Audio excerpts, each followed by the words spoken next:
ಎಲ್ರಿಗೆ ನಮಸ್ಕಾರ. ಈ ದಿನ ನಮ್ಮ ದೊಡ್ಡಬಳ್ಳಾಪುರ ಗ್ರಾಮಾಂತರ ಪೊಲೀಸ್ ಠಾಣಾ ವ್ಯಾಪ್ತಿಯಲ್ಲಿ ಬರುವಂಥ ಆಸ್ಪತ್ರೆಗಳು, ನರ್ಸಿಂಗ್ ಹೋಮ್ಸು, ಆ್ಯಂಬುಲೆನ್ಸು, ಟೋಲು, ಈ ಟೋಲಲ್ಲಿ ಓಡಾಡುವಂಥ ಪೆಟ್ರೋಲಿಂಗ್ ವೆಹಿಕಲ್ಸು, ಆನಂತರ ಎಮರ್ಜೆನ್ಸಿ ರೆಸ್ಕ್ಯೂ ಮಾಡುವಂಥ ವೆಹಿಕಲ್ಸು, ಇವೆಲ್ಲರಿಗೂ ನಾನು ಈ ದಿನ ಸಭೆ ತೊಗೊಂಡಿದ್ದೆ. ಈ ಸಭೆಯಲ್ಲಿ ನನ್ನ ಮುಖ್ಯ ಉದ್ದೇಶ ಏನಂತಂದರೆ, ಈ ಆಕ್ಸಿಡೆಂಟ್ ಆಗಿ ಪಾಪ ರೋಡಲ್ಲಿ ರಕ್ತದ ಮಡಿಲಲ್ಲಿ ಅವರು ಒದ್ದಾಡ್ತಾ ಇರ್ತಾರೆ.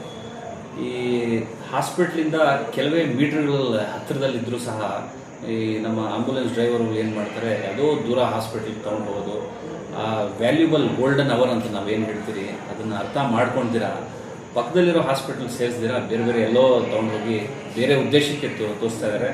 ಇದನ್ನು ಮಾಡಿದ್ರೆ ನಾನು ಕಠಿಣ ಕ್ರಮ ಜರುಗಿಸ್ತೀನಿ ಅಂತ ಒಂದು ವಿಚಾರ ಹೇಳಿದ್ದೀನಿ. ಆನಂತರ ಈ ಹಾಸ್ಪಿಟ್ಲಲ್ಲಿ ಕಾನೂನು ಬಗ್ಗೆ ಅರಿವು ಕೆಲವರಿಗೆ ಇಲ್ಲ.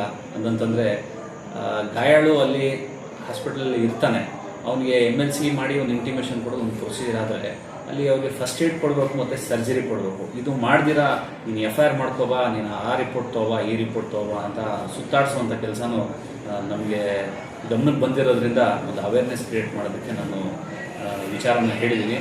ಇದನ್ನು ಒಪ್ಕೊಂಡಿದ್ದಾರೆ. ಆನಂತರ ಮುಖ್ಯವಾಗಿ ಈ ಆಕ್ಸಿಡೆಂಟ್ ಆದಾಗ 108ಗೆ ಫೋನ್ ಮಾಡ್ತಾರೆ, ಇಲ್ಲ 112ಗೆ ಫೋನ್ ಮಾಡ್ತಾರೆ ನಮ್ಮ ಸಾರ್ವಜನಿಕರು. ಮಾಡಿದಾಗ ಇವರು ಆಂಬ್ಯುಲೆನ್ಸ್ ಅವರು ಕೆಲವೇ ಒಂದು ಪ್ರೈವೇಟ್ ಹಾಸ್ಪಿಟಲ್ಗೆ ತೊಗೊಂಡು ಹೋಗುವಂಥ ಕೆಲಸ ಆಗ್ತದೆ. ಅದು ಬದಲಾಗಿ ನಿಯರೆಸ್ಟ್ ಸರ್ಕಾರಿ ಆಸ್ಪತ್ರೆ ಏನಿದೆ ಅಲ್ಲಿ ಹೋದರೆ ಖರ್ಚು ಕಡಿಮೆ ಆಗ್ಬೋದು, ಇಮಿಡಿಯೇಟ್ ಟ್ರೀಟ್ಮೆಂಟು ಸಿಗ್ಬೋದು. ಹಾಗಾಗಿ ಈ ಬಗ್ಗೆ ಒಂದು ಜಾಗೃತಿಯನ್ನು ಮೂಡಿಸುವಂಥ ವಿಚಾರವನ್ನು ಹೇಳಿದ್ದೀನಿ. ಸಾರ್ವಜನಿಕರಿಗೂ ಸಹ ಇದ್ರ ಬಗ್ಗೆ ಏನಾದರೂ ದೂರು ಬಂತು ಅಂತಂದರೆ ದಯಮಾಡಿ ಪೊಲೀಸ್ ಠಾಣೆಗೆ